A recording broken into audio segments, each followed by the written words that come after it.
Boa noite, meus amigos. Estamos aqui de volta. Como sempre, começamos invocando a Santíssima Virgem Maria, o Santo Padre Pio de Pietrelcina, para que roguem a Deus que nenhuma injustiça se cometa neste programa.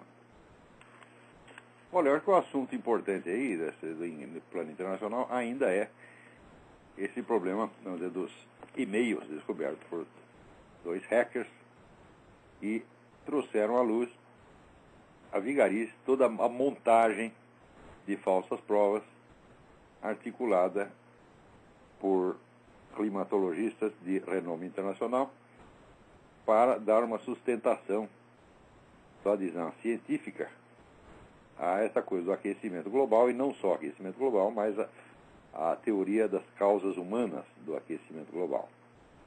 É muito importante entender que esses cientistas que foram assim desmascarados não são cientistas quaisquer, mas são os principais autores do relatório do painel intergovernamental das Nações Unidas sobre a mudança climática, o IPCC. Este relatório do IPCC, por sua vez, é o fundamento principal dessa reunião em Copenhague, onde se pretende implantar um imposto mundial sob a alegação de combate ao aquecimento global. De modo que nós estamos, vocês devem se lembrar daquela emissão do Lord Christopher Monckton, que foi inclusive reproduzida ali no Mídia Sem Máscara, né, anunciando claramente que a implantação deste imposto global é já automaticamente a implantação de um governo mundial, porque não há imposto se você não tem meios de forçar o pagamento do imposto. Quer dizer, se não há um órgão policial para fiscalizar o pagamento do imposto, então o imposto não existe. Então, a implantação do imposto mundial já é automaticamente a criação de um poder mundial capaz de se impor a cidadãos de quaisquer países do mundo, forçando ao pagamento do imposto e se impor também, vamos dizer, a todos os governos. Ora, isso aí é a novidade, é a mutação mais revolucionária de todos os tempos. Porque a implantação do governo mundial não é só um crescimento do organismo estatal para o nível global. Você vê que uma das funções principais do governo é representar um povo perante outros povos. Quer dizer, você tem uma função de representação. Quer dizer, se não há um povo estrangeiro perante o qual você tenha de ser representado, a própria existência de governo se transforma, vamos dizer, num fenômeno meio estranho. Agora, o governo global, ele representa que nação? Não uma nação, nem essa, nem aquela, mas representa a humanidade. Ele representa perante quem? Perante extraterrestres? Só pode ser. Né? Quer dizer, não há um possível inimigo externo ou um possível aliado externo. Se não há relações exteriores, a própria noção de governo fica totalmente alterada. Porque desde que o mundo é mundo, as relações exteriores é uma das funções fundamentais, né, do governo. Quer dizer, o governo é o órgão que representa um povo perante outro, que o defende de outros povos, que o articula com outros povos por relações diplomáticas, comerciais, culturais, etc, etc. Muito bem, o governo mundial vai fazer isso perante quem? Tá certo? Então, é de se prever que essa coisa de extraterrestres daqui a pouco comece a ter alguma relevância política. É capaz de você. Muito em breve vocês ouvirão autoridades mundiais começarem a falar. Eu não estou brincando, não. Isso não é uma piada, isso é coisa séria. Estudos a esse respeito já vêm sendo desenvolvidos há 60 anos. Vocês dizendo que a própria ideia do aquecimento global, do perigo ecológico, isso surgiu de um estudo feito mais de 50 anos atrás.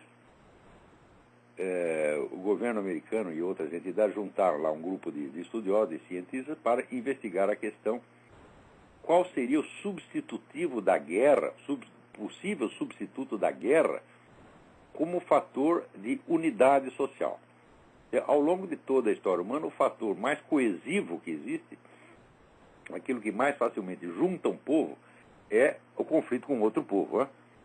Então, em uma situação de governo mundial, não há, evidentemente, mais guerra. Só a guerra desaparece e é substituído por operações policiais. Quer dizer, se o governo mundial tem que reprimir um povo que está saindo da linha, no seu entender, isso não é uma guerra, é uma simples operação punitiva, né? É como o Império Mongol. Nós sabemos que o Império Mongol viveu em guerras, mas ele não chamava de guerras, ele chamava de expedições punitivas. Porque do ponto de vista do Império Mongol só havia duas regiões no mundo. E havia o Império Mongol e havia as regiões rebeladas. Isso é todo o resto do mundo. Então, o governo mongol não reconhecia outros governos. Só existiam, ele já era um governo mundial no seu próprio entender. Então, só havia o governo mongol e províncias rebeladas. Então, não havia guerra, evidentemente. É uma expedição policial, ou como eles chamavam, expedição punitiva. Agora nós voltamos à mesma situação. Com o governo mundial, se um povo, por exemplo, se recusa a obedecer às normas do governo mundial, pode fazer, não uma guerra, mas uma operação punitiva. Mas a operação punitiva, ela, longe de poder ser um fator de coesão da sociedade, é um fator divisivo. Tá certo? Então ficamos sem a guerra como um fator de coesão da sociedade. Então, reuniram esses cientistas, né, uns 200 mais ou menos, e eles publicaram um negócio que ficou conhecido como The Iron Mountain Report. Iron Mountain porque é o lugar onde eles se reuniam. Esse escrito circulou anonimamente até que o economista John Kenneth Galbraith, ele confessou que ele era um dos autores. Ele disse, não, eu estive lá, participei da reunião, eu sou um dos autores desse negócio. Não posso dizer o nome dos outros, mas se eles quiserem, eles podem fazer como eu e revelar que participaram disso. A conclusão do Iron Mountain Report é que havia dois possíveis fatores coesivos a que um governo mundial poderia apelar para criar um senso de unidade da população, né? Algo que unificasse toda a população num esforço comum. O primeiro era os extraterrestres, na hipótese de invasão de marcianos. Quer dizer, se a Terra fosse invadida, naturalmente a humanidade, né, se uniria para combatê-los. Né? Como os extraterrestres não parecem estar com muita pressa de fazer isso, né, de invadir o planeta Terra, então sobrava o plano B. O que era o plano B? Alguma grande catástrofe natural de proporções planetárias. Então o que foi sugerido aí foi exatamente, vamos dizer, uma crise ecológica. Uma crise que não tem manifestações concretas. Crise que até hoje, ela é mais uma previsão do que uma realidade. Você tem crises ecológicas localizadas, como por exemplo teve o negócio de Chernobyl, tá? Mas acontece que crises ecológicas localizadas existem desde que o planeta apareceu. Por exemplo, o deserto do Saara não é um deserto natural, ele surgiu de uma catástrofe ecológica. Ali, antigamente, havia floresta ali e sumiu tudo. Então, essas crises ecológicas existem desde que o mundo é mundo. E essa história de que é a indústria, a tecnologia que está criando, fala, olha, isso é apenas uma hipótese que jamais foi provada. Né? Ao contrário, você vê que a tecnologia, ela pode criar crises ecológicas locais, como criou em Chernobyl, ou, por exemplo, em Pequim, Beijing, onde a poluição é absolutamente irrespirável, ninguém pode sair de casa, mas, ao mesmo tempo, a tecnologia é responsável por novas modalidades de integração do homem na natureza que são um sucesso espetacular. Quer dizer, quando você anda aqui pelo interior dos Estados Unidos, né, onde você tem vamos dizer, uma forma de vida que não é mais urbana, mas também não é rural, né? O nosso sociólogo Gilberto Freire chamava de civilização rurbana, né? Que era meio rural, meio urbana. Você vê que isso é um sucesso ecológico absolutamente espetacular. Isso é uma forma de existência social onde você tem todos os confortos da tecnologia e, ao mesmo tempo, a natureza está respeitada. Né? Isso tudo é fruto da própria tecnologia. Então, é difícil você dizer se a tecnologia é um fator de crise ecológica ou um fator que nos defende de crise ecológica. Né? Essa ideia da tecnologia como sendo uma coisa eminentemente destrutiva é mais uma figura de linguagem do que qualquer outra coisa. Então,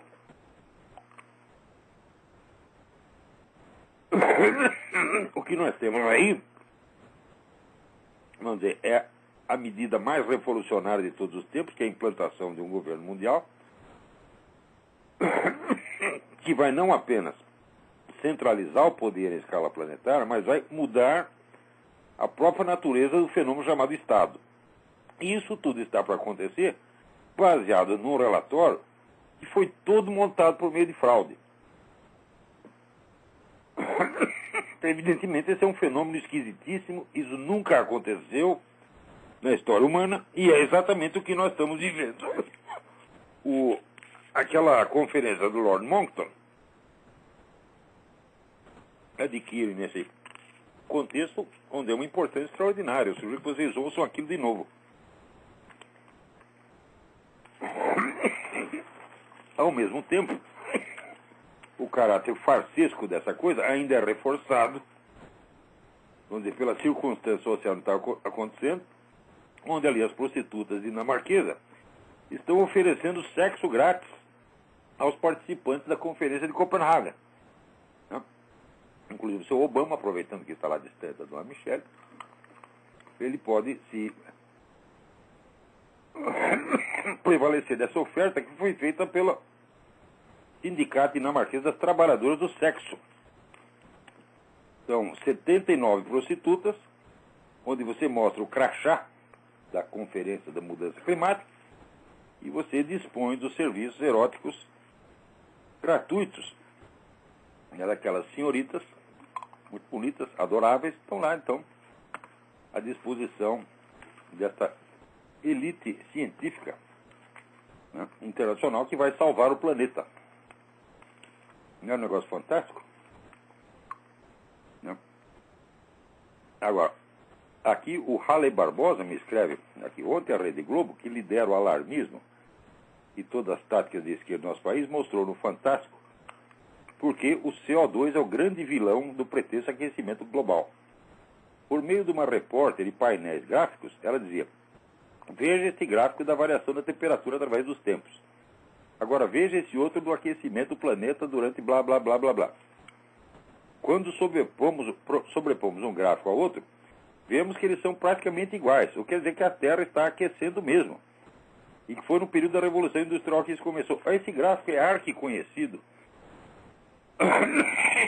porque quem colocou o gráfico em circulação foi o Al Gore, quando ele lançou o livro dele, a famosa Verdade Inconveniente, que é o título invertido, porque você já viu uma verdade inconveniente, né, ser publicada em toda a mídia mundial, aparecer na televisão, todo o pessoal do show business, está todo mundo agora anunciando uma verdade inconveniente? Você já viu uma coisa dessa? Quer dizer, essa é a própria inversão, essa é a coisa mais conveniente de todos os tempos. Quer dizer, esse pessoal em Copenhague, eles estão, vamos dizer, lançando na conta dos países, na conta de débito do país, a maior nota fiscal de todos os tempos. E são vários trilhões de dólares que vão ter que ser coletados. Quer dizer, por que nós temos que pagar esses trilhões de dólares? Sabe por quê? Porque aquela meia dúzia de vigaristas da Universidade de East Anglia, que é esse Dr. Philip Jones, Keith Briefer, Michael Mann e outros, né, combinaram entre si de falsear os dados para subscrever esse alarmismo do aquecimento global. E é por isso que tem que pagar. Quer dizer, é a criação de uma autoridade mundial com um poder extraordinário, é o lançamento do maior débito de todos os tempos, tudo isso em nome de uma empulhação total.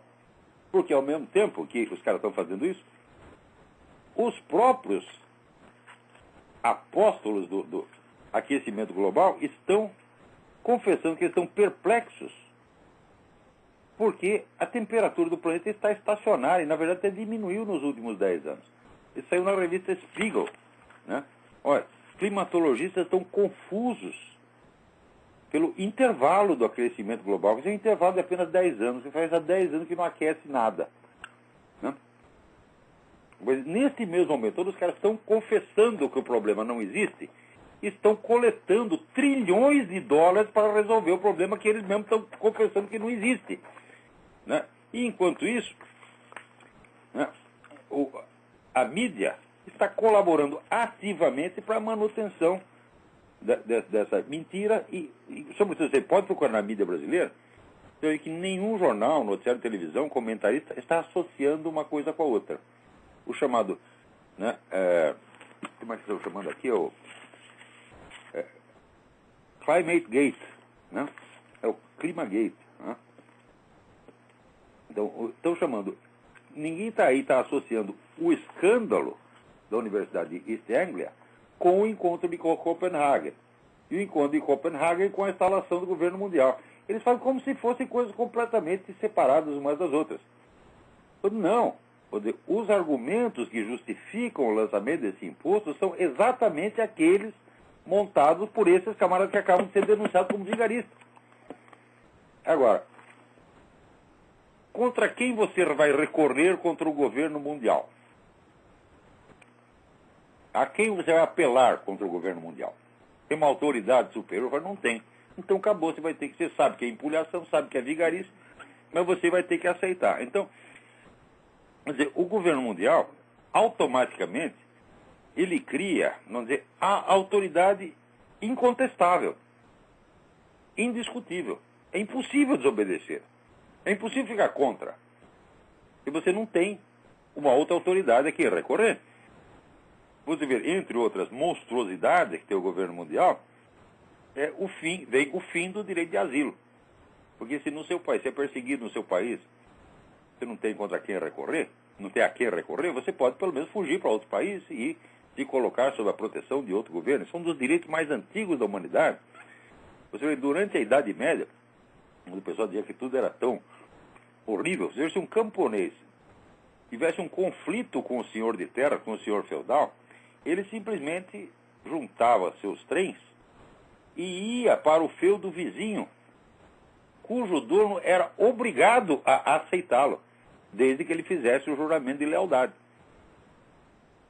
Quer dizer que o camponês estava garantido que ele não ficaria sem terra. Os sem terra são uma criação da modernidade, os sem terra são uma criação da Revolução Francesa. Antes não tinha sem terra, por quê? Porque todo senhor de terras era obrigado a aceitar o camponês que viesse de outra terra.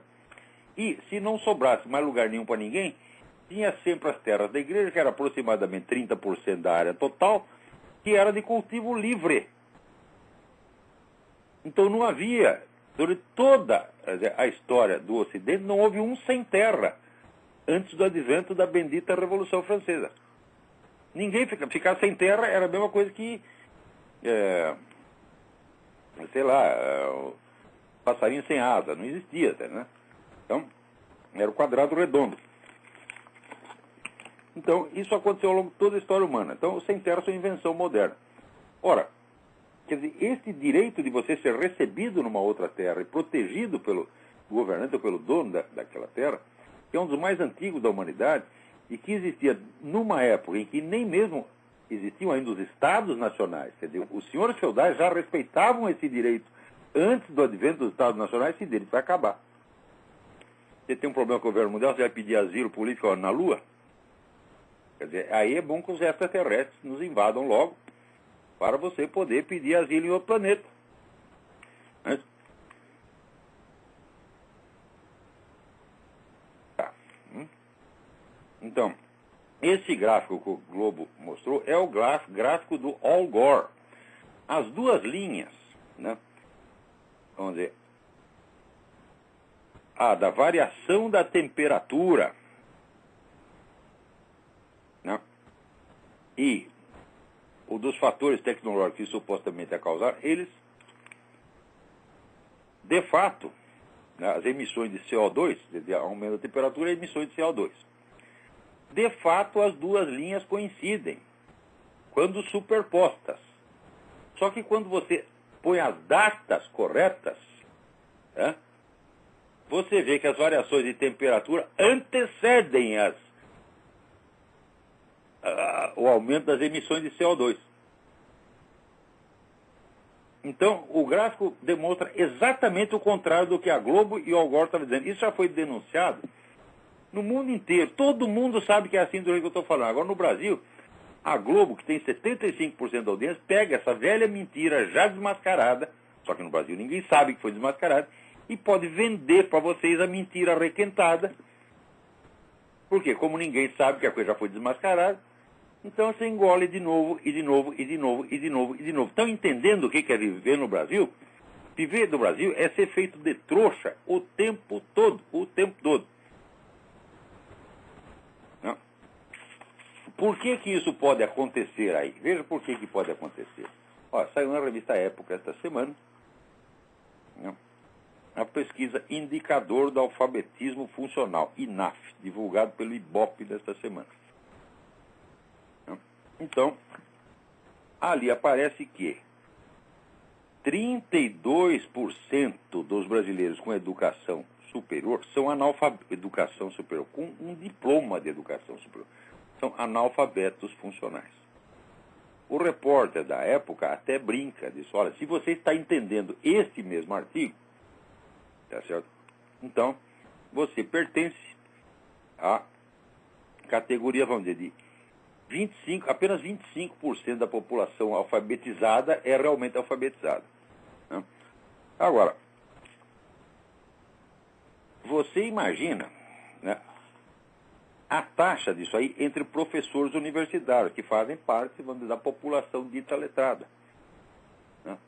Então, quer dizer, se 32% dos brasileiros com ensino superior são analfabetos funcionais, quer dizer, 32% dos professores universitários também são, porque eles fazem parte dessa população com ensino superior. Ser analfabeto funcional significa o seguinte: você não incorporou na sua mentalidade o ensino primário. Falta-lhe ensino primário. Quer dizer, você não é capaz de reconhecer por trás das palavras o seu significado. Isso é uma habilidade que você tem que adquirir no ensino primário. Agora, você imagina os outros que já não são mais analfabetos funcionais, quantos não têm uma educação secundária ou universitária deficiente? Esse 32% tem são camaradas diplomados, são doutores, você está entendendo? São mestres, são doutores. Estão exercendo funções de ensino ou de alta responsabilidade, estão na mídia, estão no parlamento, estão na presidência de empresas e são analfabetos funcionais.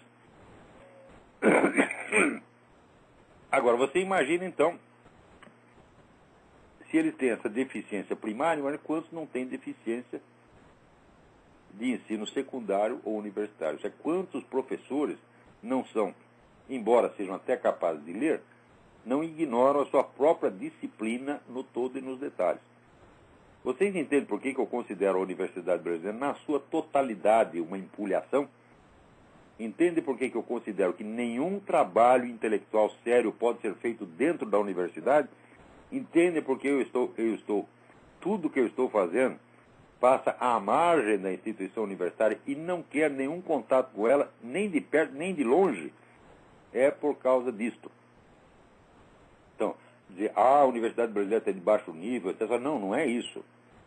Baixo nível, meu filho, tem a Universidade Americana hoje.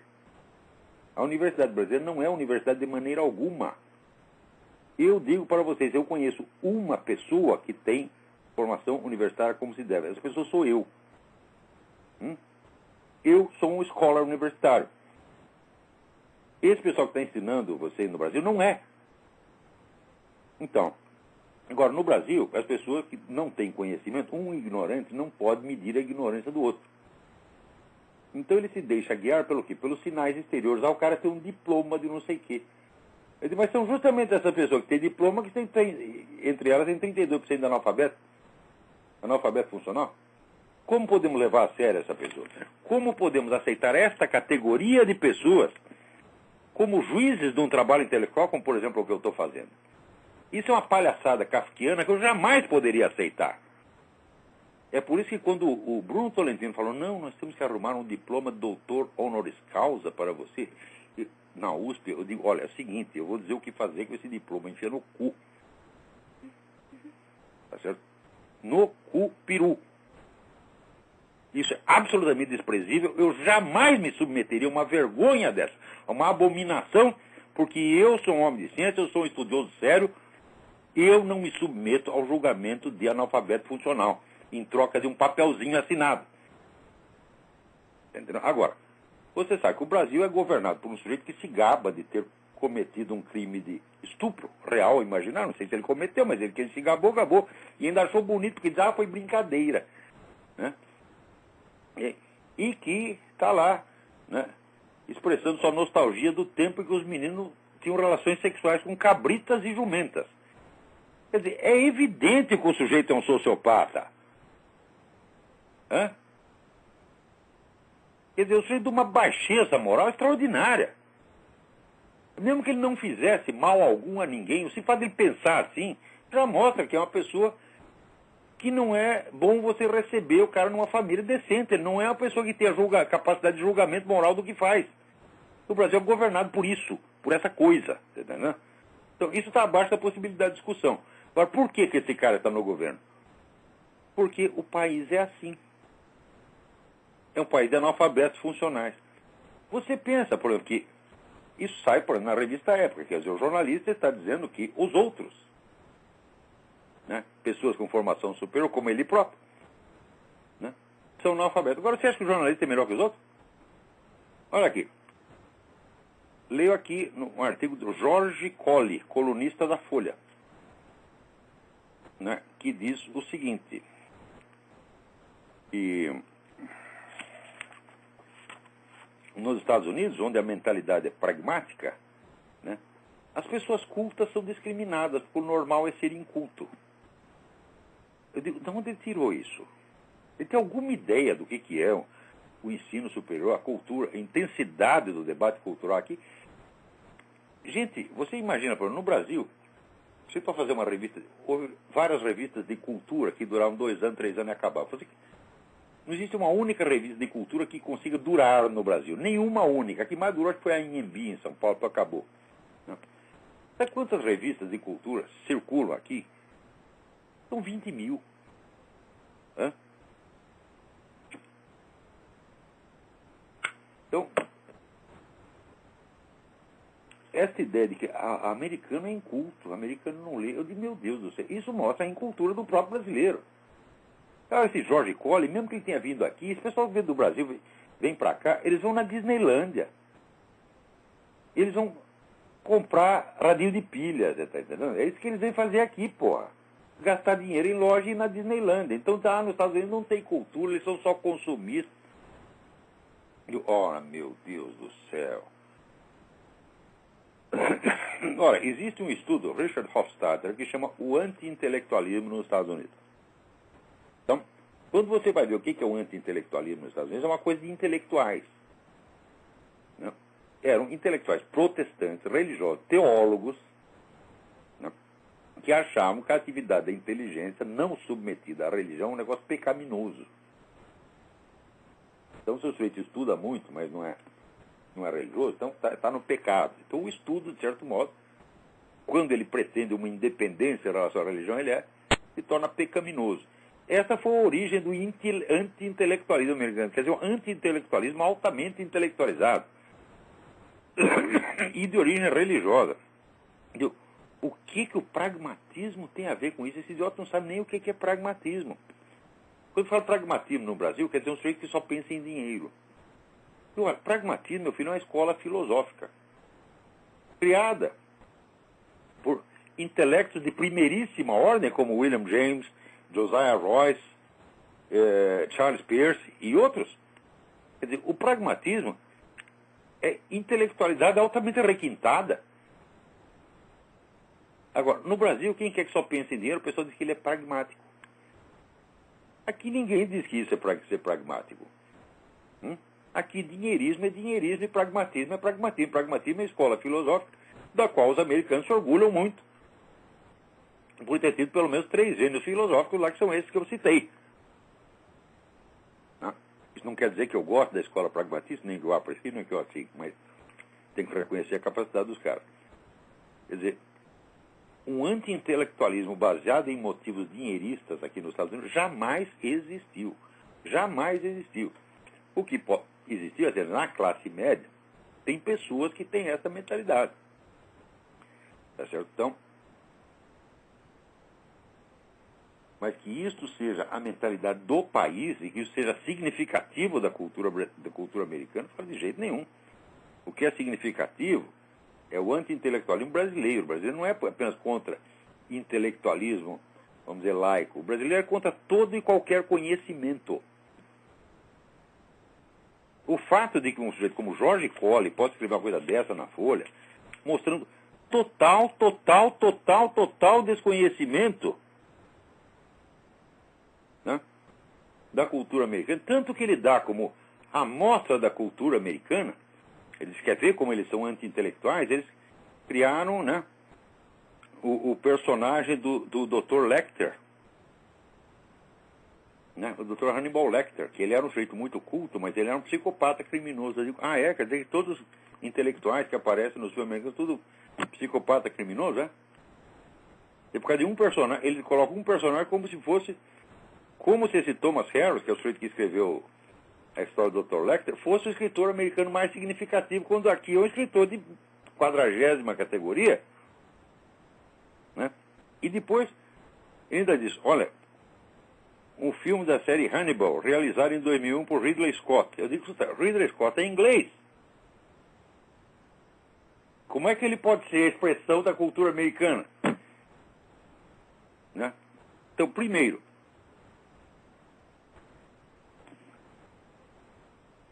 o fato de você ter né, um intelectual que é um assassino, quer dizer que aqui essa ideia, intelectuais são assassinos, estão sempre tramando coisa, todo mundo é contra intelectual. Ao contrário, aqui é uma puxação de saco de intelectual que dá até vergonha. Por exemplo, você tem uma ideia do que são as verbas de pesquisa, as verbas para as artes plásticas, as verbas para a literatura que circulam aqui? É uma monstruosidade. Isso é maior do que o orçamento da República Brasileira. Isso quer dizer, esse Jorge Colli não tem a menor ideia do que se passa aqui. Então, está lá você dando opinião sobre uma coisa que ele ignora todo mundo. O que é isso? Isso é uma forma de analfabetismo funcional. Um jornalista não pode escrever sobre aquilo que ele desconhece. Eu, por exemplo, eu não posso escrever uma matéria de turf, porque eu nunca entrei no Jockey Club. Eu não sou capaz de distinguir um cavalo de raça de um jumento, você está entendendo? E não sou capaz de distinguir de certos seres humanos. Tá? Então, como é que eu posso escrever sobre turf? Eu não posso escrever sobre turf, gente. Né? Eu não posso escrever sobre moda. Tá certo? Principalmente moda masculina, porque eu me visto do mesmo jeito desde que eu me entendo por gente. Né? E você pega lá um terno desenhado por alfaiate, como é que chama que tem uma rua em Londres? Até esqueci. A rua famosa dos alfaiates. Você lembra? Eu esqueci, vai. E um comprado ali no Walmart, eu não sou capaz de distinguir isso. Então eu não posso escrever sobre isso, meu filho. Né? E eu me lembro que quando eu estava no Jornal da Tarde, me empurraram para a seção de economia.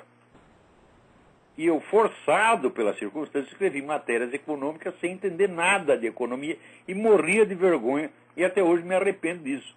Mas era a única vaga que tinha. Falou, você trabalha naquela seção de economia, você pede demissão. Fala, bom, então eu escrevo, mas você quer que eu engane os leitores? Tá bom, eu engano.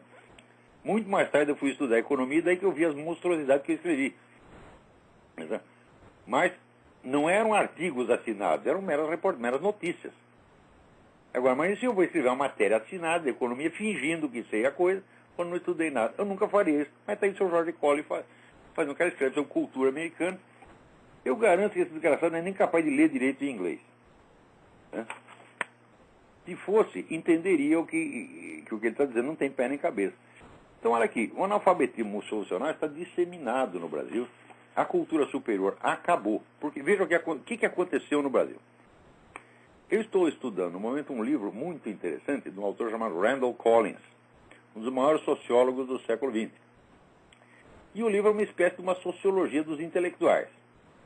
E ele demonstra, olha, um livro de 1000 páginas, e uma das coisas que está bem demonstrada ali é que é o seguinte. É claro que a atividade intelectual tem aspectos políticos, mas acontece que a política dos grupos intelectuais, os conflitos dentro dos grupos intelectuais, são resolvidos por meios intelectuais. Quer dizer, você tem a discussão, e alguém leva a melhor na discussão, né? E ele coloca ali, diz, olha, é uma constante da história, exaustivamente demonstrada, que quando você usa meios extra-intelectuais, por exemplo, meios políticos, que age através da autoridade política, ou da repressão, ou de campanhas de difamação, você usa meios intelectualmente inválidos para interferir numa discussão intelectual, o seu prestígio intelectual decresce e aquela corrente de ideias que fez isso acaba sumindo. E quer dizer, uma coisa é a disputa política pelo poder geral, no Estado, na sociedade, etc. Outra coisa é a política dos meios intelectuais, a política interna da classe intelectual. Né? Ele diz, quando a política geral, a disputa ideológica, a disputa pelo poder, entra dentro da política dos intelectuais e procura determiná-la, a vida intelectual acaba. Isso aconteceu inúmeras vezes, e foi exatamente o que aconteceu no Brasil. A partir dos anos 60, 70, esse pessoal da esquerda aplicou extensivamente no Brasil a política de ocupação de espaços gramsciana. Isso quer dizer que toda a atividade intelectual foi submetida diretamente às necessidades da luta pelo poder. Resultado, acabou a vida intelectual no Brasil. Quem é o culpado disso? Toda a esquerda brasileira. Todos eles acabaram com a possibilidade da disputa intelectual. Vou te dar um exemplo. Entra o seu Olavo de Carvalho no campo. Né? Tem lá umas ideias dele, tem umas opiniões, escreve uns livros, etc, etc. Quem me combateu no campo intelectual? Quem quis ter uma discussão intelectual comigo? Nenhum. Quer dizer, a disputa intelectual foi substituída pelos mecanismos que são usuais na política de poder. Você não fala do sujeito, você ignora ou você lança campanha de difamação, inventando coisinha contra ele. Foi isso que fizeram.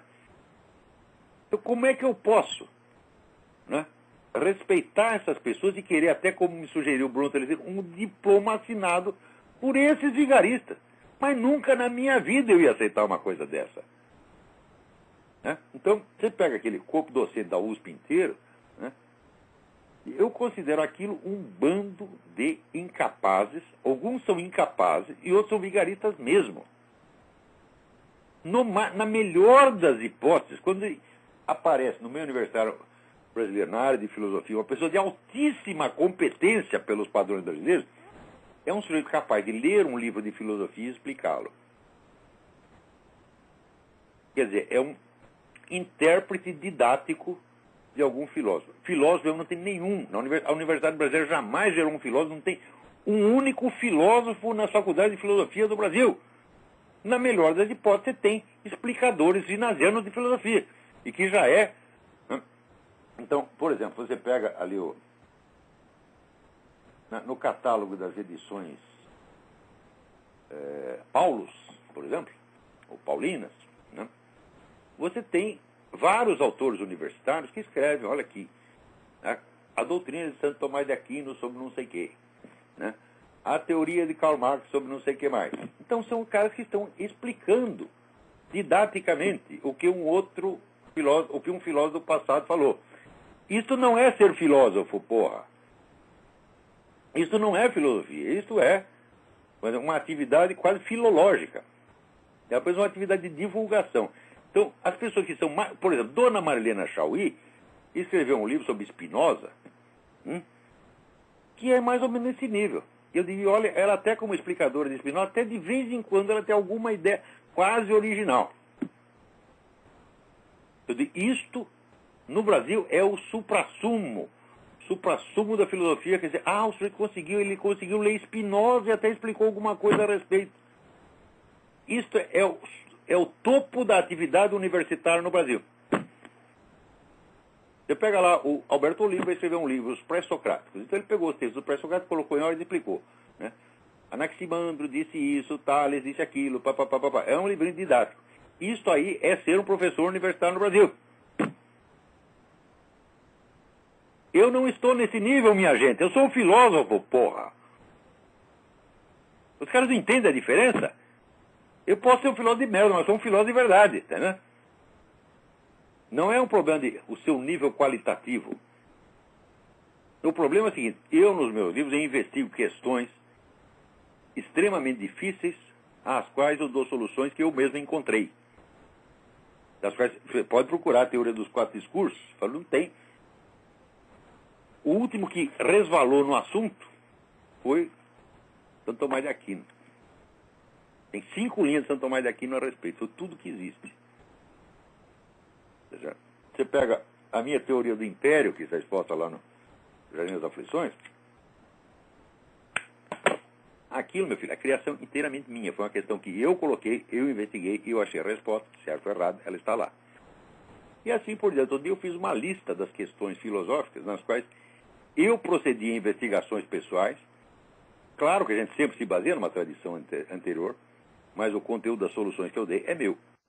Então, eu sou um filósofo, esses caras não são. Então, no máximo, professorzinho de filosofia. Então, é por isso que não querem discutir comigo. Porque sabe que não tem gabarito. Ninguém tem na Universidade Brasileira, ninguém tem. Por quê? 32% deles são analfabetos funcionais. Quer dizer, 32% não tem formação primária. Mais 20% que não tem formação ginasiana e mais 20% que não tem formação universitária nenhuma e que nem sabe sequer o que é uma formação universitária. Está aí. Você completou 70%, 80%. Por que vamos levar a sério essa gente? Ah, mas eu preciso do diploma para trabalhar. Então você é culpado também. Porque se você está na escola em busca do seu diploma, tá certo? E não de conhecimento, você está ajudando a perpetuar a empulhação. Então você perde o direito de falar da Universidade Brasileira porque você é ainda pior do que ela. Tem gente na linha? Alô, quem é? Alô? Alô? Caiu a linha. Alô? Alô? Alô, peraí, tem alguém tentando falar aqui, mas está tão baixo. Fala mais alto. Espera um instantinho. Não dá, essa ligação está muito ruim, desliga aí. Alô? Alô, quem é?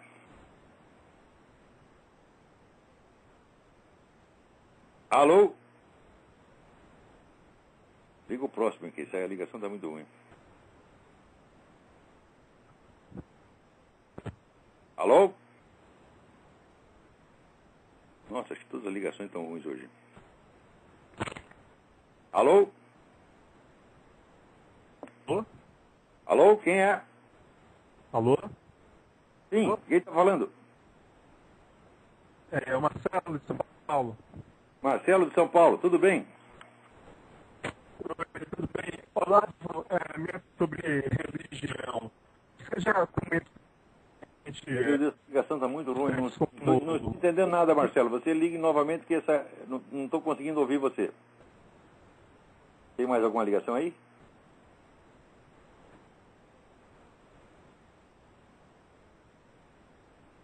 Alô?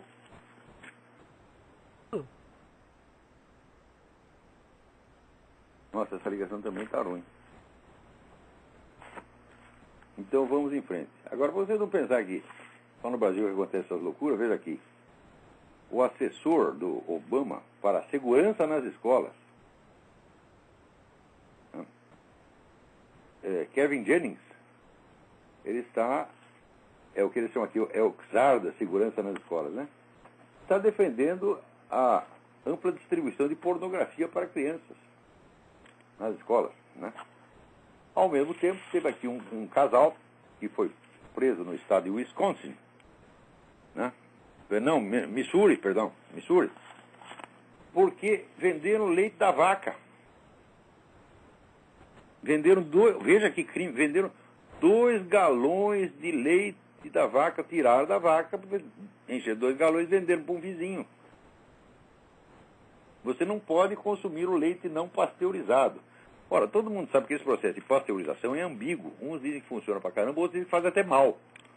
Tá certo? Então, tem gente que não gosta do leite pasteurizado e prefere o leite direto da vaca, que é o leite que a humanidade bebeu durante a sua existência inteira, né? E que se fosse mortífero já teria acabado com a humanidade há muito tempo. Então, tem muita gente aqui que prefere o leite direto da vaca. Acontece que a lei proíbe né, você vender essas coisas. Então o que o pessoal faz? Eles loteiam a vaca. Você tem uma vaca e você vende ações da vaca. Tá certo? Então, vamos dizer, cada vaca tem 40 acionistas, então o acionista, ele tem uma quota de participação na vaca, ele vai toda semana buscar o leite da vaca aqui. E se alguém disser, está vendendo, fala, não está vendendo, a vaca é minha, eu sou acionista da vaca. E esse casal aqui, coitado, caipira, bobearam. Em vez de lotear a vaca, em vez de vender ações da vaca, venderam 2 galões de leite. Foram para a cana por causa de 2 galões de leite. Você vê o que é, vamos dizer, o Estado controlador, onissapiente e onipotente.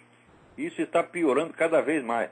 Claro que ainda não chegou, né, no nível brasileiro. Né? No Brasil, por exemplo, o coitado do empresário vai passar a nota fiscal, o computador dele já está ligado no Ministério da Fazenda, é o Ministério da Fazenda que emite a nota fiscal. Ele não pode emitir sua própria nota fiscal. E já, né, debita o imposto na hora. Isso quer dizer, você não pode escolher que dia que você vai pagar o imposto. Você não tem o controle, vamos dizer, do timing da aplicação do seu capital. Nem isso tem. Quer dizer, isso não chegou, é isso nos Estados Unidos. Mas que eles estão imitando o Brasil, estão se brasilianizando rapidamente, estão. Se depender do Obama, vai ser tudo burocratizado aqui, né?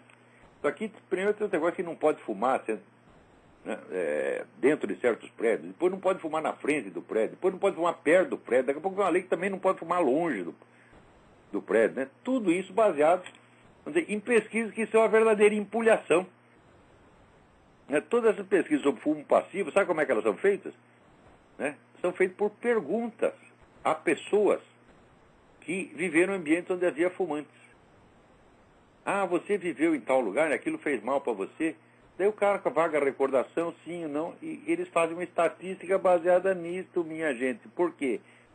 Não há possibilidade científica de medir fumo passivo. É impossível. Então, foi na base da recordação de pessoas. Então, e é evidentemente... e sobretudo de pessoas que estavam doentes. Né? Então, o que você acha que a pessoa respondeu? Fiquei lá, foi o fumo, aquele sujeito fumando aquele cigarro maldito que me matou. Quer dizer, é uma estatística feita de recordações puramente subjetivas. Não há medição alguma.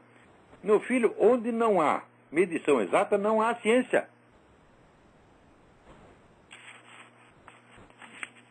Tem alguém na linha? Alô, quem é? Alô? Alô, Olavo? Sim. Alô, Olavo? Sim. Marcelo, tá ouvindo? Perfeitamente, agora estou ouvindo. Pergunta sobre... minha pergunta é, o senhor já comeu mente sobre militantes como Richard Dawkins e Christopher Hitchens? Eles afirmam que não há provas da existência mentira. Então, eu queria pedir para os as provas filosóficas e a existência de Deus. Por exemplo, os salmos. Eu não estou ouvindo. Agora ficou ruim mesmo. Se é que eu entendi, você quer saber o que eu tenho a alegar contra o Dawkins, Daniel Dennett, etc. Em primeiro lugar, que eu tenho a alegar contra eles é o total desconhecimento que eles têm do assunto do qual estão falando. Quer dizer, você não precisa entrar na matéria do assunto para discutir com eles, porque existem condições preliminares. Né? Dentro, vamos dizer, da técnica dialética antiga, tem um negócio que se chama ignoratio elenchi. Ignoratio elenchi é quando o sujeito que entra na discussão não sabe o que está sendo discutido. Esse é o caso de Dawkins e Daniel Dennett. Quer dizer, eles entram numa discussão sobre Deus, mas eles não têm conhecimento suficiente de uma só religião no planeta. A ideia que eles fazem de Deus é a ideia pueril, né? É mitos pueris. E quando esse invento, por exemplo, assim, citar São Tomás de Aquino, são citações que você vê que o sujeito pegou na Wikipédia. Tá? Eles têm conhecimento do assunto religioso de Wikipédia. Então eu não preciso entrar na matéria do argumento deles, porque o argumento está afetado de ignorância elenca. Eles não sabem qual é a discussão, não sabem qual é o tópico em discussão. Então, quer dizer, não merece o exame do conteúdo dos argumentos. Tá certo? Quer dizer, se o argumento é depositado em relação ao tópico em discussão, você não tem nem por que ouvi-lo. Por exemplo, o senhor Richard Dawkins pergunta: Como é que Deus faz para saber tudo o que todo mundo está pensando? Quer dizer, ele imagina o seguinte: olha, existe aqui o pensamento humano, os seres humanos já estão pensando, daí vem um Deus de fora e ouve os seus pensamentos de fora. Então, essa pergunta é pueril. Ela não tem por que ser discutida. Quer dizer, o próprio conceito de Deus é contraditório com isso. Então, eu digo, olha, você volta para casa e estuda o assunto, né? E, na verdade, o que nós sabemos é o seguinte: não é que Deus ouve os pensamentos de todo mundo. É que os pensamentos de todo mundo são expressões, são manifestações de uma possibilidade universal que se chama Logos. Que é a razão divina. A razão divina quer dizer, a própria inteligência estruturante do cosmos. Você é uma expressão dela. Você pensa porque existe o Logos, não é você que está pensando, né? E depois vem um Deus de fora para te escutar. Quer dizer, como é que se pode discutir uma pergunta pueril como essa? Dawkins e Dennett são charlatães, são vigaristas. Ora, aceitar a discussão com vigarista, eu digo, só americano mesmo, é tão educado que trata esses camaradas com respeito, que não merecem. Né? E o respeito, você estuda o assunto e daí você faz uma objeção pertinente. Né? Existem objeções pertinentes que podem ser feitas, muitas podem ser feitas. Mas esses caras não, isso aí não tem jeito, não tem o que conversar. Então esses aí não são nem mesmo pensadores ateístas. Esses caras são teístas. O Dawkins acredita em deuses astronautas, porra. Então é por isso que esses caras fazem sucesso no Brasil. No Brasil, o Dawkins é um ídolo. Agora, o nosso tempo aqui está acabando porque eu vou passar para vocês a mensagem que eu recebi do Euclides de Oliveira. Tá certo? Não, mais uma pergunta, vamos ver se dá tempo para responder. Alô? Alô? Também não chegou. Então é o seguinte, vamos parar com isso e eu vou tocar para vocês a mensagem do Euclides de Oliveira, para a qual eu peço extrema atenção. Essa mensagem muito séria, né, e digna de atenção. Vamos lá. E depois, quando terminar a mensagem dele, o programa estará encerrado automaticamente, que eu dessa vez nem vou me despedir de vocês. Um minutinho que já vai começar já já.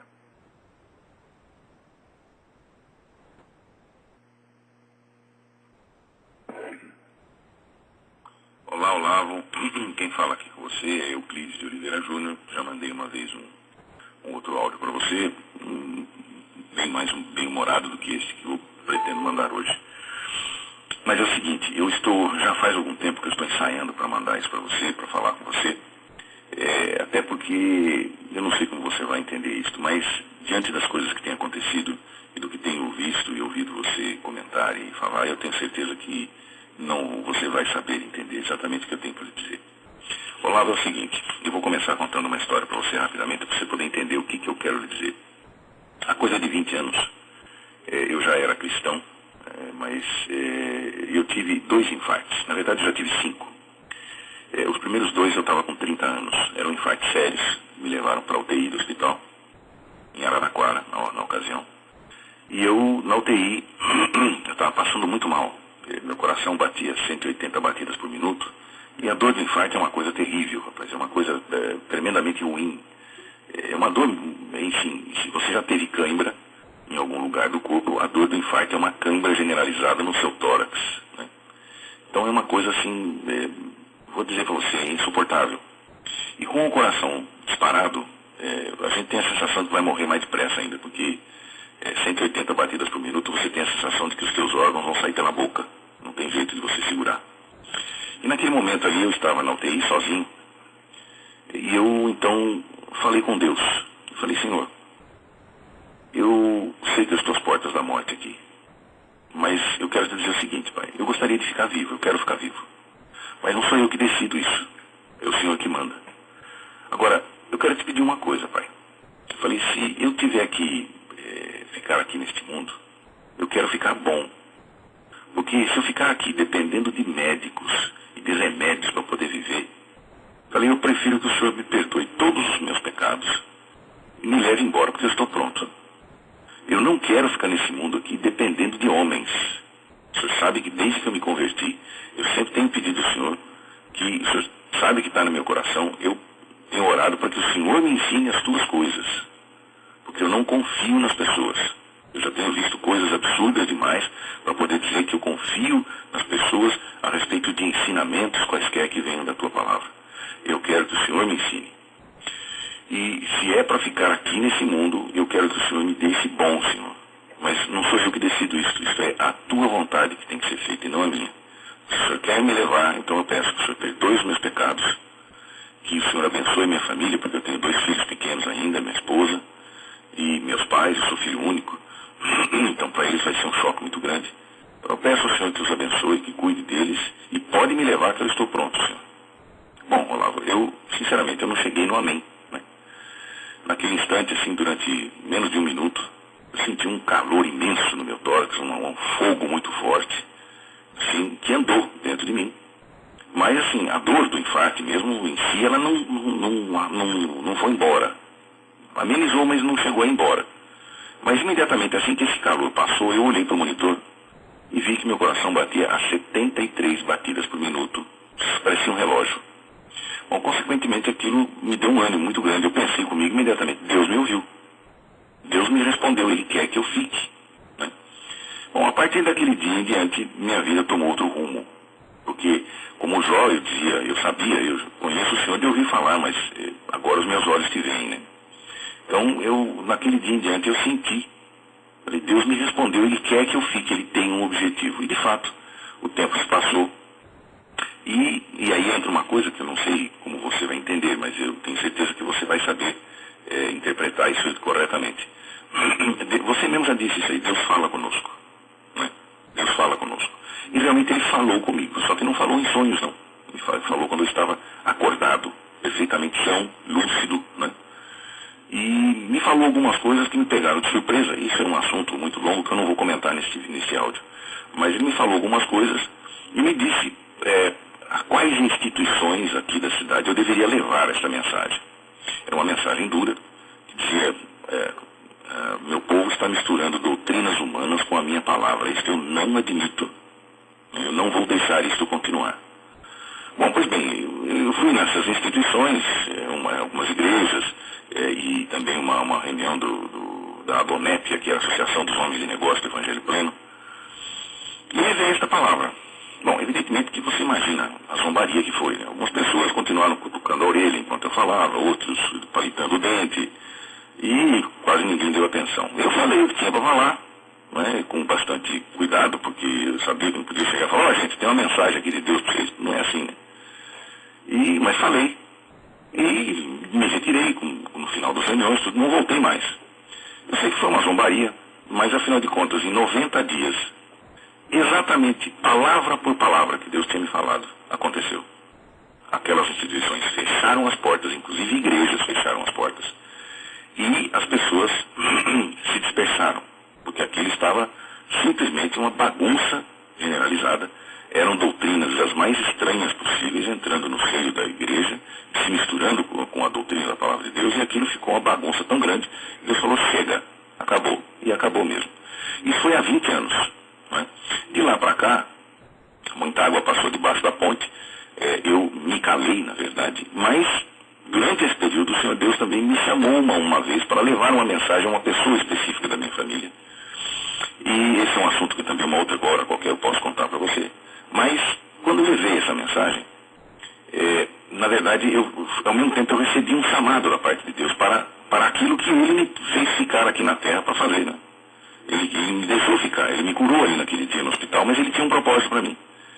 E esse propósito é exatamente este que eu estou lhe contando, mas não vou dizer tudo aqui por causa do tempo também.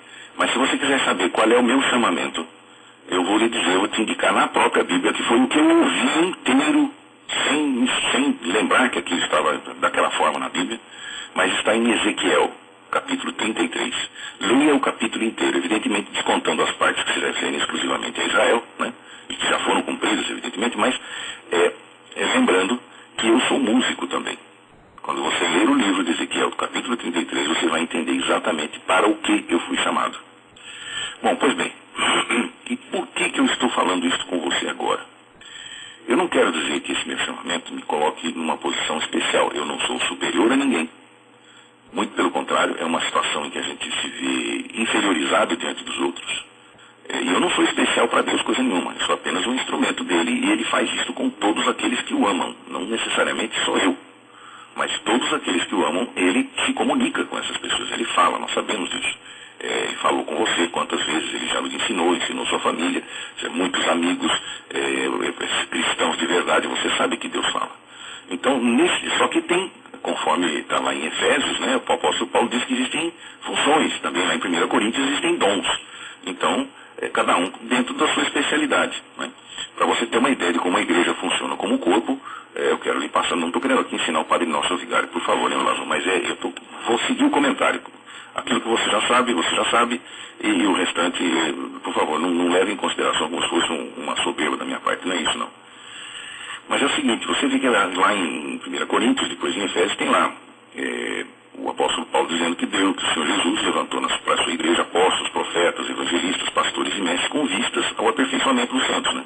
E lá em 1 João nós sabemos que o Espírito Santo nos guia. Então, quer dizer, todos os cristãos têm dentro de si já o Espírito de Deus que os guia nesta vida para a próxima, né? Bom, o fato é que dentro desses ministérios, alguns têm as suas especificidades. Você vê, a igreja atua como um corpo. Por mais que eu tenha sido chamado, havia coisas que eu não sabia. E você, através dos seus programas, dos seus textos, me trouxe aquelas informações, como eu já falei antes, que faltavam para a minha compreensão dos eventos, das coisas que estavam acontecendo. Eu sabia que tinha alguma coisa, mas eu não sabia exatamente ligar alguns pontos. E você, através daquela palavra que você trouxe nos seus programas, já lhe escrevi a respeito disso, eu fui sendo instruído. E fui, então, como parte desta igreja, o tijolinho, um tijolinho ensinou o outro tijolinho, e unidos pelo amor nós crescemos, né? Então, isso é a parte importante que eu queria dizer. Mas, também, né? Mas tem outra coisa que é fundamental que vem agora. Por que eu estou querendo passar tudo isso para você? Pelo seguinte, eu não sei como você tem visto as situações aí nos Estados Unidos, mas eu tenho sentido aqui no Brasil uma coisa que tem me angustiado profundamente a alma.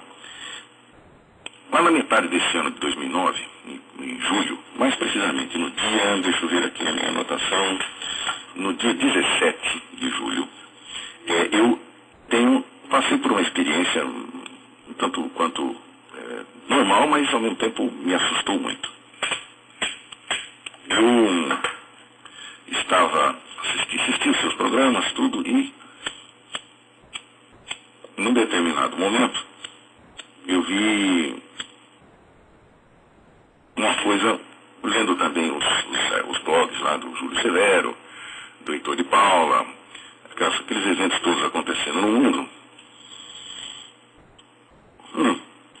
Eu fiquei assim extremamente angustiado, sabe? Fiquei com a alma apertada, rapaz, aquela coisa de, como é que eu vou dizer para você, angústia mesmo, né? Tristeza de ver o que estavam fazendo com o mundo, as mentiras em que a igreja de Deus está caindo, a igreja de Cristo está caindo numa conversa fiada socialista que é maligna, é satânico, isso aí é uma coisa que vem do mais profundo inferno.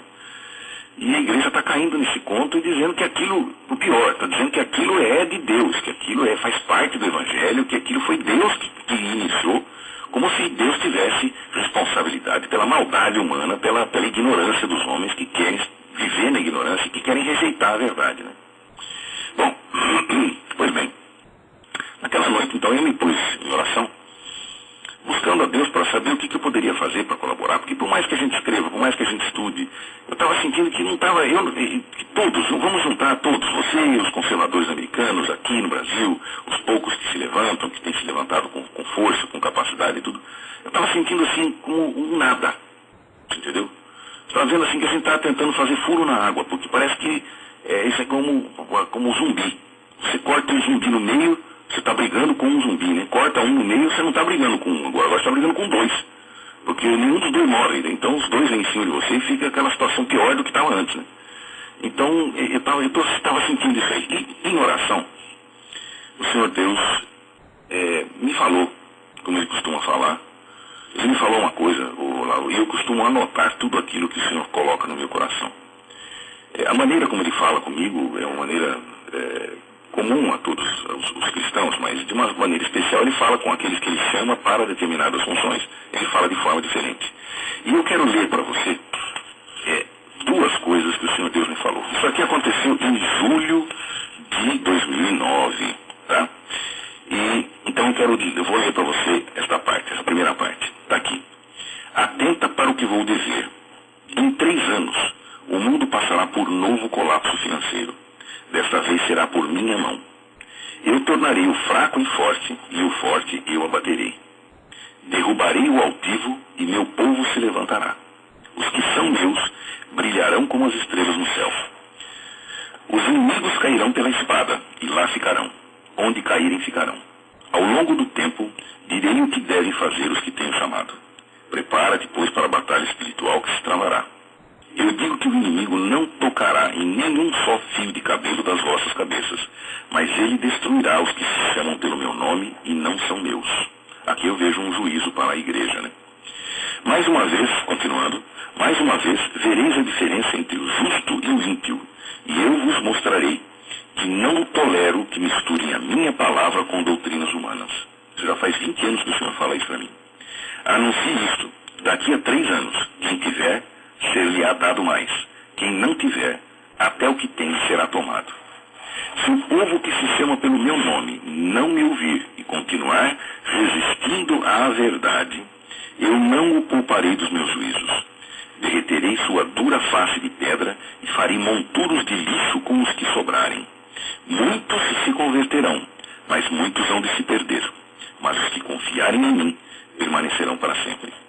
Atenta, eu providenciarei tudo o que for necessário para os dias que virão, de tal forma que tudo lhes será suprido. Aquele tempo será breve, mas colocará o mundo inteiro de joelhos diante de mim. Não temas, pois eu sou contigo. Bom, esta palavra o Senhor me deu dia 17 de julho. Pois bem, eu vou enviar no meu e-mail, que vai lhe dar o link para baixar esse áudio. Tem um link aí, que é o seguinte. Ele vai direcionar para você, vai direcionar você para a página de uma revelação que foi dada para o pastor David Wilkerson.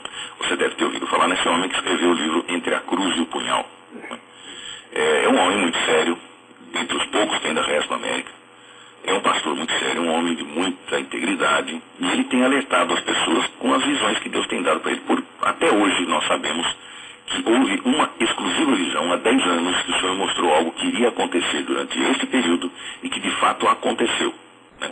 O aumento da prostituição, a inversão de valores, uma série de coisas que há 10 anos o Senhor deu a ele para ver, e isso aconteceu letra por letra. Agora, eu não sabia disso. Depois desse dia 17 de julho, passados uns 15, 20 dias mais ou menos, eu estava procurando um amigo meu na internet e uma pessoa que mora na Bahia. Ele foi advogado do Banco do Brasil e é um cristão, e eu procurando por ele na internet, que eu soube que o pai dele, que é um grande amigo meu, foi meu padrinho de casamento, ele faleceu num acidente de automóvel. Eu procurava, eu queria mandar uma mensagem tudo, e acabei encontrando um artigo dele num site. E esse link eu mando no meu e-mail, tá? Então você, por favor, clique lá, você vai ler. Que foi uma visão que Deus deu ao pastor David Wilkerson. Esta visão se refere principalmente à América, né? Mas quando eu li o relato dele a respeito dessa visão, eu simplesmente me arrepiei, porque eu falei, meu Deus do céu, exatamente aquela impressão que eu tive quando o Senhor Deus me falava isso aqui. Só que a palavra que Deus tinha dado para ele foi em março de 2009, e a minha foi em 17 de julho. Só que é o seguinte, eu só fui descobrir isto 15 dias depois do dia 17, quer dizer, já estávamos em agosto. Né? Aí que eu fui saber que ele tinha escrito isso aí. E por uma coisa assim que, na verdade, não tinha muito fundamento, mas eu acredito que Deus tenha me dirigido até para ver essa confirmação do que ele falou para mim. Bom, isso eu estou falando para você pelo seguinte, nós estamos vendo que o cerco está se fechando. Cada dia que passa você vê mais uma barbaridade, você vê mais uma abominação, você vê mais uma loucura, você vê mais uma coisa maligna acontecendo no mundo, e a igreja E a maior parte das pessoas, inclusive os cristãos que conhecem a verdade, estão tão dominados pelo medo e pela incapacidade de reação que elas não estão fazendo absolutamente nada. As pessoas estão ficando assim completamente desvinculadas da realidade e estão se esquecendo da verdade, que é Cristo. Então essas coisas são problemáticas demais e vão trazer juízos de Deus sobre os homens, principalmente sobre os ímpios, né? Então, esta palavra que o Senhor Deus me deu, dia 17, ficou no meu coração por um tempo. Aí, passaram-se alguns meses e tal, e a coisa de um mês e pouco, minha mãe e meu pai tiveram um problema com um mecânico aqui, que se diz cristão também, mas fez uma coisa assim, sabe, cometeu uma baixeza muito grande com eles. E eu, naquele dia, então, eu sabia que tinha alguma coisa estranha no ar, mas eu realmente não estava entendendo o que estava acontecendo. Fui orar novamente, e novamente Deus, então, confirmou uma palavra comigo, que eu vou ler, e é confirmação daquela primeira, né? Mas eu quero ler para você ter com você, e depois eu quero conversar um pouquinho mais. Essa palavra foi me dada no dia 13 de 11, que é 13 de novembro, né? Então começa assim: Filho meu, ouve as minhas palavras, ouça-as e as ponha por obra, e atenta ao que te vou dizer. Em 3 anos, se a minha igreja continuar surda aos meus profetas e não se voltar para mim, tendo somente a minha palavra pura, dada por meu espírito, e não se arrepender de ter misturado doutrinas de homens e demônios a ela, eu, o Senhor, porei o mundo de joelhos, e até meus filhos e o povo que se chama pelo meu nome, todos tremerão. O cálice da minha ira está transbordando, por causa do meu povo que mistura lodo com ouro, e pedras preciosas coloca em focinho de porcos. O que farei será de tal assombro que o mundo inteiro tremerá. Naqueles dias, aquele que tem será dado mais, e é aquele que pensa que tem e não tem, até o que tem lhe será tirado. Portanto, filho meu, lembra-te de ouvir a minha palavra e praticá-la. Pede-me sabedoria para estes dias, e eu te darei. Mas ouve com atenção. Não desvie teus pés nem para a direita nem para a esquerda, pois aqueles que não estiverem em caminho reto e andando firmes sobre a rocha que é Cristo, estes cairão. Não disse eu que antes de fazer qualquer coisa desse vulto não avisaria aos meus servos, os profetas, antes que acontecesse? Pois assim eu tenho feito, e assim será. Ouve, meu povo, buscai-me todos de todo o vosso coração, em silêncio, sem algazarra, pois quero falar-vos. Buscai-me de toda a alma, de todo o coração e de todo o entendimento. Sede vós um só no Espírito Santo do Senhor, pois estes que assim estiverem sairão ilesos. Eu farei distinção entre o justo e o ímpio, e não vos ponhais em julgo desigual com os incrédulos, pois castigando eu os ímpios, eu não pouparei os justos por comungarem com ele. Assim, como eu disse que se Moisés e Elias estivessem ali, só aqueles homens eu salvaria da minha ira, assim será novamente. Andai comigo e purificai as vossas vestes. Eu sou o Santo de Israel e cumpro cabalmente o que digo. Eu sou o Senhor e não há outro. Andai comigo e ireis bem. Não temais, porque eu serei com os que me ouvirem e comigo estiverem. Então aqui finda-se a palavra que o Senhor me deu. Olavo, a questão é muito séria. É muito séria. O problema maior é que está no Salmo, não me lembro se Salmo 2, agora no seguinte: destruídos os fundamentos que poderá fazer o justo, né? E o que está acontecendo é exatamente isso. Os fundamentos estão sendo destruídos. Os fundamentos da fé, os fundamentos da moral, os fundamentos que mantêm ainda a humanidade em pé, não é? Estão sendo destruídos dia a dia. Por isso o Senhor vai interferir. Tá? Por quê? Porque a igreja não está fazendo a sua parte. Isso significa, Olavo, é uma coisa que não vem de agora. Você sabe, você estuda isso há 40 anos e você vê essas questões há 40 anos, muito embora só agora algumas pessoas estejam se dando conta do que é que você está falando, né? Graças a Deus eu tive a oportunidade de há uns 5 anos começar a ouvir você, embora aos poucos eu tivesse que ir juntando as coisas, para de repente, naqueles dias em que alguns programas específicos que você fez foram cruciais para mim, para poder entender realmente o que acontecia. E também você deu aquela orientação para nós ouvirmos a palestra do padre Paulo Ricardo com relação ao marxismo cultural. Aquilo então foi para mim o fecho, né? Aquilo fechou o círculo e eu passei a compreender perfeitamente o que está acontecendo. Evidentemente que eu entendia, conforme o senhor me mostrava, eu entendia que alguma coisa estava errada. Mas eu não sabia exatamente o que era. Né? E onde estava o problema? Para mim, essa colocação de doutrinas humanas e de demônios junto com a palavra dele, ela tinha uma outra conotação. Entendeu? Eu estava vendo a coisa de uma outra forma. E muito embora eu percebesse que havia assim, uma certa alteração em algumas coisas, mas eu não estava conseguindo identificar o ponto. Como você bem expôs, o padre também, agora eu vejo onde está o foco da coisa, né? E aí eu passei a estudar a coisa exatamente com relação a este foco. E eu estou vendo o seguinte, de fato, uma questão, como você falou, e o padre falou, inclusive, no seu último programa, é uma coisa que tem envolvimento espiritual, sim. É uma coisa perigosíssima, é uma coisa que está transtornando a igreja e transformando a igreja, em vez de sal da terra, né, em apenas, como o Senhor Jesus falou, se o sal perder o seu sabor, ele deve ser lançado fora e pisado pelos homens. É exatamente isto que está acontecendo. O sal da terra perdeu o seu sabor, foi lançado à terra, né, e está sendo pisado pelos homens. A igreja está sendo achincalhada todos os dias, né?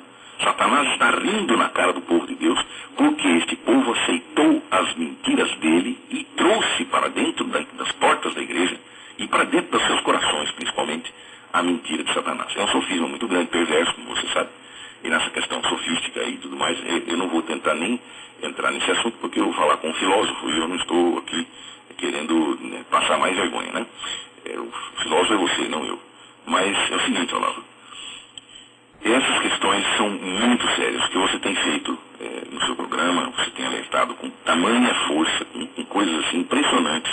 Mas eu percebo que é como se nós estivéssemos falando para surdos. Né? Você pode usar um megafone, você fala para surdos. Não resolve. Nós estamos assim, lógico, não é que não resolve. Resolve porque para mim resolveu, para alguns poucos resolveu. Tem trazido, vamos dizer assim, iluminação ao entendimento. Isso é fundamental. Nós não podemos deixar de fazer isso, não é isso que eu quero falar, não. Nós não podemos deixar de fazer, não podemos deixar de escrever, nós não podemos deixar de atacar, não podemos deixar de falar e de expor a verdadeira humilhação que essas pessoas e essas doutrinas merecem, né? Mas eu estou sentindo o seguinte, nós estamos impotentes diante dessas coisas todas. Não resolve. Como eu falei para você, você corta um zumbi, você não luta mais com um, agora você luta com dois, né? E as coisas estão seguindo neste caminho. Então, Olavo, eu quero dizer a você o seguinte, se você quiser, eu transcrevo essa palavra, coloco ela no papel, digito para você, mando via e-mail, né? Porque parece que esses dias a minha conexão de internet está um pouco melhor. Então eu tenho que aproveitar e fazer tudo agora, porque depois eu só fico lendo. Aí, quando está ruim, eu não consigo mandar nada para ninguém. Mas agora eu estou conseguindo fazer alguma coisinha, então eu tenho que aproveitar. Se você quiser, eu mando para você arquivar aí, para poder ler com mais calma, porque ouvir é uma coisa, você lendo é outra, completamente diferente, né? Você tem tempo para meditar naquilo, você tem tempo para ruminar, vamos dizer assim, as palavras de uma forma diferente. Então, eu espero ter podido passar para você todas essas informações. Eu quero dizer a você o seguinte, por favor, não me julgue como uma pessoa soberba, eu não tenho nenhuma, vamos dizer assim, nenhuma glória, porque Deus tem mostrado isso para mim, porque Ele não mostra só para mim, Ele tem falado com os servos dele. Né? E eu não sou o único, nem sou o portador da verdade, não é isso. Tanto que Paulo diz, quando falar em profetas na igreja, falem 2 ou 3 e os outros julguem. Né? Então essa palavra dita pelo profeta tem que ser julgada, e evidentemente eu espero que você o faça também. E há uma coisa que é muito importante, que eu vejo no Novo Testamento, como um exemplo que está lá, é que o profeta Ágabo, certa vez, pegou o cinturão de Paulo e disse, aquele que o dono desse cinto vai subir para Jerusalém, ele será, para Roma, né, ele será perseguido, enfim, vai sofrer opção de coisa aqui.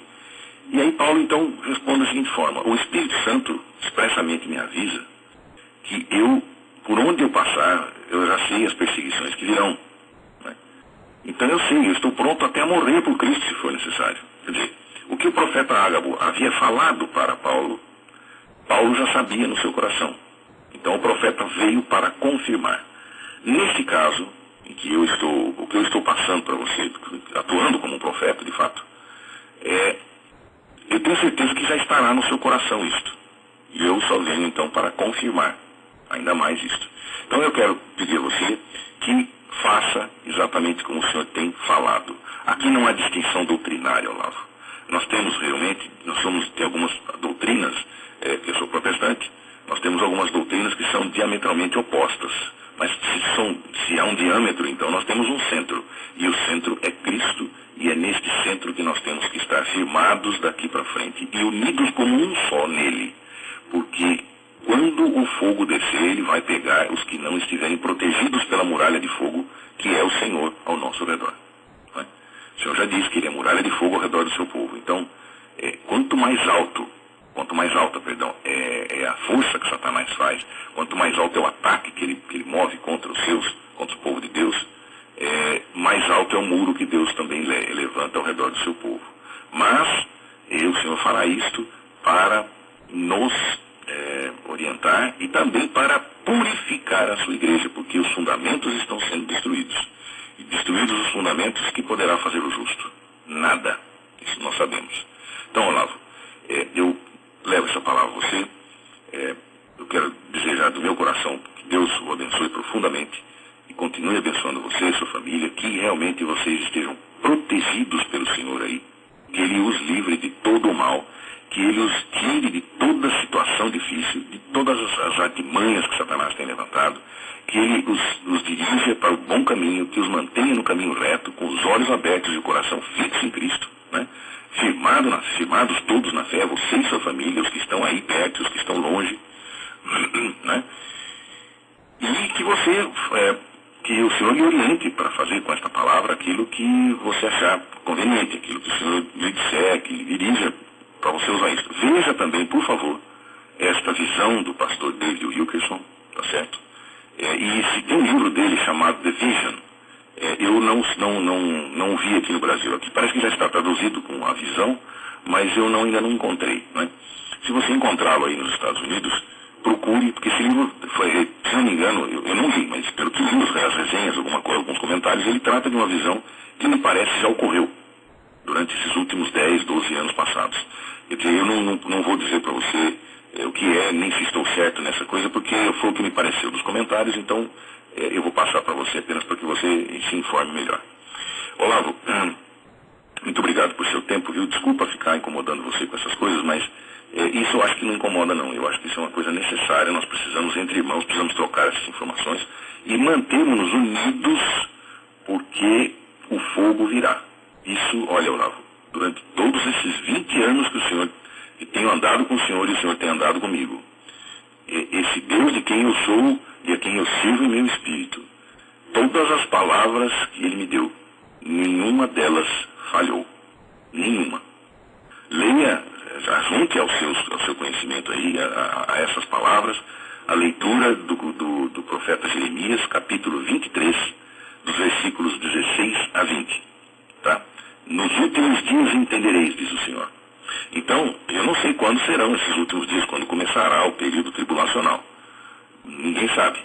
Mas o fato é que me parece que eles não estão muito distantes de nós. Sabe? A coisa não está muito boa, não. E eu tenho comigo ainda uma coisa. Pode ser que, se a igreja não se levantar, pode ser que esse período tribulacional comece.